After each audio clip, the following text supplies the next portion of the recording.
सीख जो जीवन बदल दे। एक राजा था जिसका नाम रामधन था। उनके जीवन में सभी सुख थे। राज्य का कामकाज भी ऐसो आराम से चल रहा था। राजा के नैतिक गुणों के कारण प्रजा भी बहुत प्रसन्न थी और जिस राज्य में प्रजा खुश रहती है वहाँ की आर्थिक व्यवस्था भी दुरुस्त होती है। इस प्रकार हर क्षेत्र में राज्य का प्रवाह अच्छा था। इतने सुखों के बाद भी राजा दुखी था क्योंकि उसकी कोई संतान नहीं थी। यह गम राजा को अंदर ही अंदर सताता रहता था। प्रजा को भी इस बात का बहुत दुख था। वर्षों के बाद राजा की ये मुराद पूरी हुई और उसे एक पुत्र की प्राप्ति हुई। पूरे नगर में कई दिनों तक जश्न मना। नागरिकों को राजमहल में दावत दी गई। राजा की इस खुशी में प्रजा भी झूम रही थी। समय बीतता जा रहा था। राजकुमार का नाम नंदन सिंह रखा गया। पूजा पाठ एवं इंतजार के बाद राजा को संतान प्राप्ति हुई थी, इसलिए उसे बड़े लाड़ प्यार से रखा जाता था।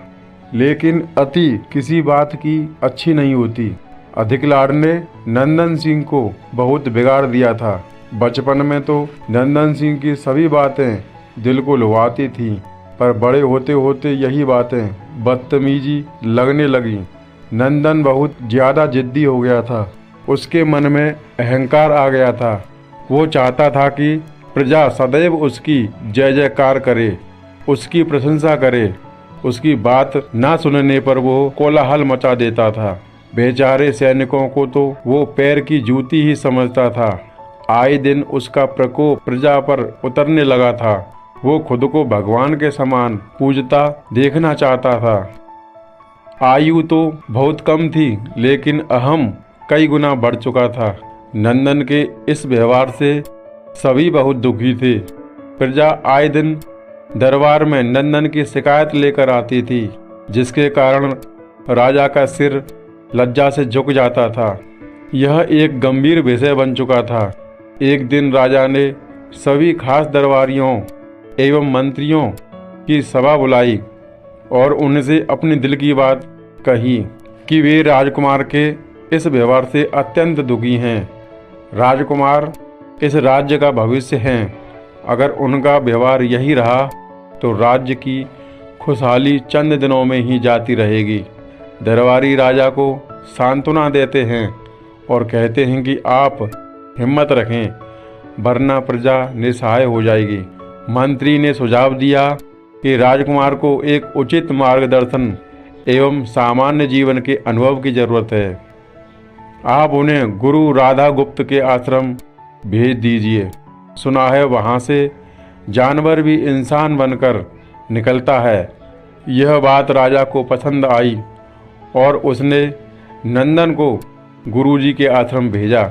अगले दिन राजा अपने पुत्र के साथ गुरुजी के आश्रम पहुँचे। राजा ने गुरु राधा गुप्त के साथ अकेले में बात की और नंदन के विषय में सारी बातें कहीं। गुरुजी ने राजा को आश्वस्त किया कि वे जब अपने पुत्र से मिलेंगे तब उन्हें गर्व महसूस होगा। गुरुजी के ऐसे शब्द सुनकर राजा को शांति महसूस हुई और वे सहर्ष अपने पुत्र को आश्रम में छोड़कर राजमहल लौट गए। अगले दिन सुबह गुरु के खास चेले द्वारा नंदन को भिक्षा मांगकर खाने को कहा गया, जिसे सुनकर नंदन ने साफ इनकार कर दिया। चेले ने उसे कह दिया कि अगर पेट भरना है तो भिक्षा मांगनी होगी और भिक्षा का समय शाम तक ही है, अन्यथा भूखा रहना पड़ेगा। नंदन ने अपनी अकड़ में चेले की बात नहीं मानी और शाम होते होते उसे भूख लगने लगी, लेकिन उसे खाने को नहीं मिला। दूसरे दिन उसने भिक्षा मांगना शुरू किया। शुरुआत में उसके बोल के कारण उसे कोई भिक्षा नहीं देता था, लेकिन गुरुकुल में सभी के साथ बैठने पर उसे आधा पेट भोजन मिल जाता था। धीरे धीरे उसे मीठे बोल का महत्व समझ आने लगा और करीब 1 महीने बाद नंदन को भरपेट भोजन मिला। जिसके बाद उसके व्यवहार में बहुत से परिवर्तन आए। इसी तरह गुरुकुल के सभी नियमों ने राजकुमार में बहुत से परिवर्तन किए, जिसे राधा गुप्त जी भी समझ रहे थे। एक दिन राधा गुप्त जी ने नंदन को अपने साथ सुबह सैर पर चलने को कहा। दोनों सैर पर निकल गए। रास्ते पर बहुत बातें की। गुरुजी ने नंदन से कहा कि तुम बहुत बुद्धिमान हो और तुम में बहुत अधिक ऊर्जा है, जिसका तुम्हें सही दिशा में उपयोग करना आना चाहिए। दोनों चलते चलते एक सुंदर बाग में पहुंच गए, जहां बहुत सुंदर सुंदर फूल थे, जिनसे बाग महक रहा था। गुरुजी ने नंदन को बाग से पूजा के लिए गुलाब के फूल तोड़ने को कहा। नंदन झट से सुंदर सुंदर गुलाब तोड़ लाया और अपने गुरु के सामने रख दिए और गुरुजी ने उसे नीम के पत्ते तोड़कर लाने को कहा। नंदन वो भी ले आया और गुरुजी ने उसे एक गुलाब सूंघने को दिया और कहा, बताओ कैसा लगता है। नंदन ने गुलाब सूंघा और गुलाब की बहुत तारीफ की। फिर गुरुजी ने उसे नीम के पत्ते चखकर उसके बारे में कहने को कहा। जैसे ही नंदन ने नीम के पत्ते खाए, उसका मुंह कड़वा हो गया और उसने उसकी बहुत निंदा की और इधर उधर पीने का पानी ढूंढने लगा। नंदन की ये दशा देख गुरुजी मुस्कुरा रहे थे।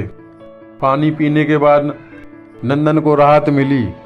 फिर उसने गुरुजी से हंसने का कारण पूछा।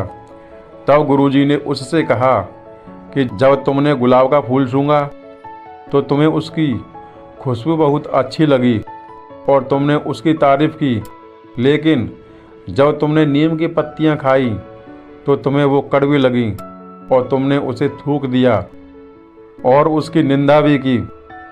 गुरुजी ने नंदन को समझाया, जिस प्रकार तुम्हें जो अच्छा लगता है तुम उसकी तारीफ करते हो, उसी प्रकार प्रजा भी जिसमें गुण होते हैं उसकी प्रशंसा करती है। अगर तुम उनके साथ दुर्व्यवहार करोगे और उनसे प्रशंसा की उम्मीद करोगे तो वे यह कभी दिल से नहीं कर पाएंगे। इस प्रकार जहाँ गुण होते हैं वहाँ प्रशंसा होती है। नंदन को सभी बातें विस्तार से समझ आ जाती हैं और वो अपनी महल लौट जाता है। नंदन में बहुत परिवर्तन आता है और बाद में एक सफल राजा बनता है। कहानी की शिक्षा। गुरु की सीख ने नंदन का जीवन ही बदल दिया। वो एक क्रूर राजकुमार से एक न्यायप्रिय दयालु राजा बन गया। इस कहानी से हमें यही शिक्षा मिलती है कि हम में गुण होंगे तो लोग हमें हमेशा पसंद करेंगे, लेकिन अगर हम में अवगुण हैं तो हमें प्रशंसा कभी नहीं मिल सकती।